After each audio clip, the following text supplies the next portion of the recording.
Hello everyone, I'm Miss Twisted and this is Halloween with a Twist. Here's how I created this glowing alien.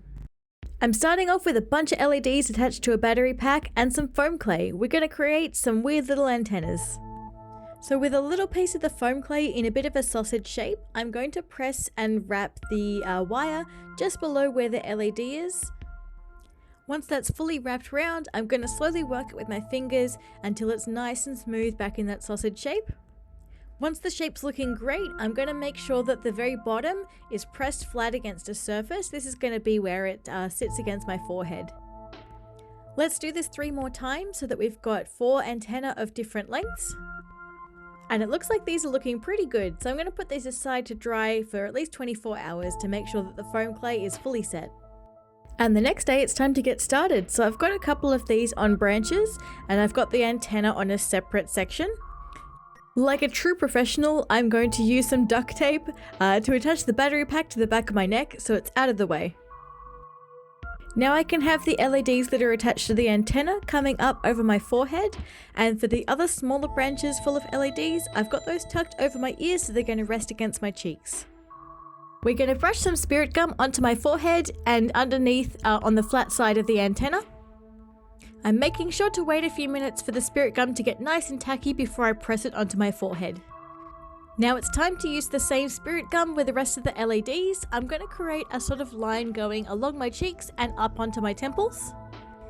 A little test run with the lights shows that this is looking pretty good so far. Alright, time to use the bald cap. Now I've never used one of these before. What I did is cut a split down the center where my face is going to be, pulled it right down onto my forehead and then applied it with some spirit gum there to anchor it in place.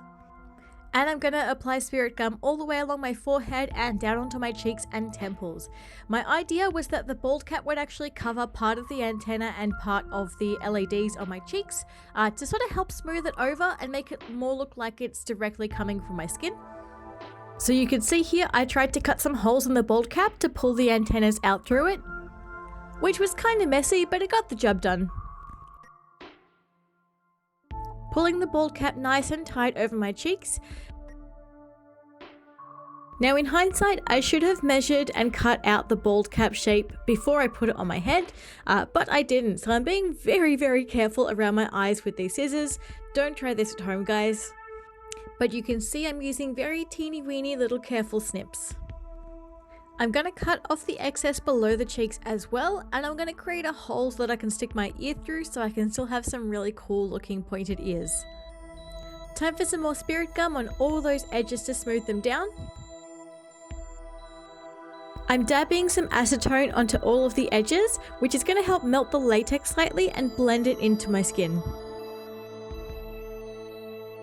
Looking pretty smooth so far, so I've got the insides of these latex ears coated in some spirit gum so they can stick nice and easily to my ears, and I've pre-painted them to make it a little bit easier when I'm doing makeup.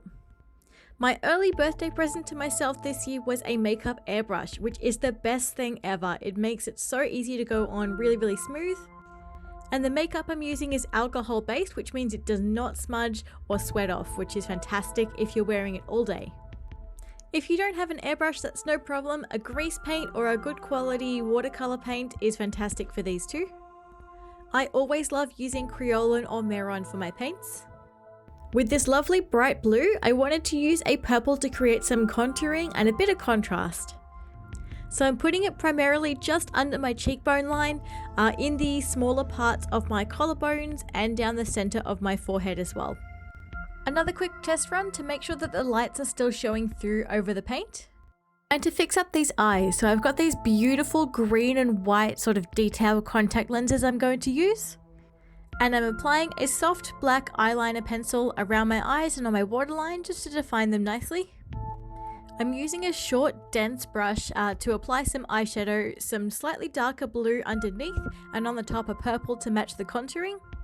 And then I'm going to use a light fluffy brush to blend both of those out. I've got a beautiful neon green eyeshadow that I'm going to use to sort of highlight over the antenna on my cheekbones, nose, chin, and on the very top points of my collarbone as well. I went a little bit overboard, so I am just using the blue on my airbrush to go back over it so it's a bit more subtle on my face.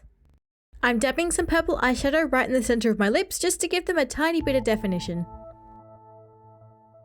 Time to add in some line work, which is always my favorite part, and I'm going with a white because I think it looks really great against the blue.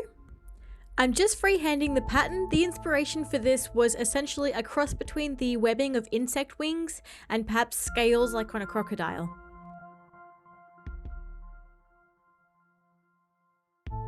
Honestly, my biggest advice with any kind of line work is to slow down and then slow down some more.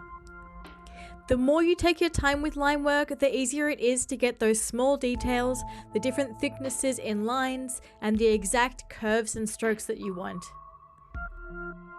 I'm speeding through it here on the video, but the line work here took me a really long time, and I tried not to let myself rush at any point. I think the patterns looked almost more like tree branches or like the ripples of water in the end. What do you guys think?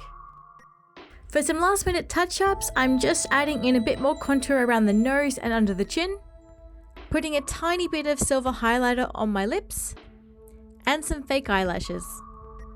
And testing out the LEDs, of course. This has all come together beautifully, but I think we can really make it pop by playing around with some lighting. Having the lower lights at the front really helped the LEDs shine brightly. I experimented with having a bit of a backdrop with a projector shining some cool lights on the backdrop. I think I'll ditch the lasers though. I think the stars are a bit much next to the LEDs on my face. And of course I had to play around with it in low light or no lights at all just to see those LEDs really shine. I kept swaying my head about, I really couldn't help it. Just watching the LEDs in the darker lighting was really hypnotic. Can you imagine how cool this would look in a nightclub? Thank you guys so much for watching. I really hope you enjoyed it. This was actually my first foray into dedicated YouTube content. So I'm going to be doing a couple more Halloween videos coming up in the next couple of weeks. So please like, share, comment, subscribe, all those YouTubey things. It would mean the world to me and hopefully help kickstart this channel. I'm pretty new to this kind of content, so if you guys have feedback, suggestions on what I can do to improve, or suggestions on what you guys would like to see next, please tell me in the comment section below. If you like my kind of content and want to support me, I have Patreon. Without my Patreon supporters, there's no way I could do the amount of creative stuff that I do. Today I particularly wanted to shout out my top tier patrons. That would be Tim, Yuri, Matt, Dakota, Artemis, Jess, and Tamara. You guys are amazing. I literally could not do this without you guys. If you want to join my Patreon too, there are tons of little goodies attached to the different tiers. I will put more information in the description below. Hopefully see you guys again in the next one. Bye!